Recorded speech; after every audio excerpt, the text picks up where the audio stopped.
tonight to the most fabulous and celebrated place in the world. Here on the plateau of Giza stands forever the mightiest of human achievements.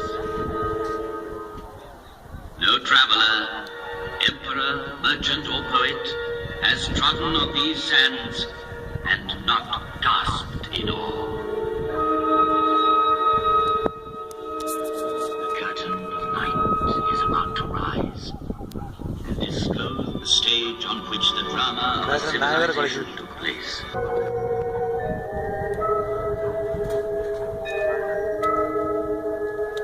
With each new dawn, I see the sun god rise on the far bank of the Line. His first ray is for my face, which is turned towards him.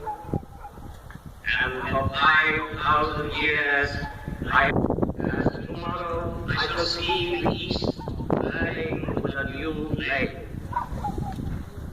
I am the faithful warden at the foot of his Lord. So faithful, so vigilant, so near him that he gave me his. Protect me, oh great God, that I might see you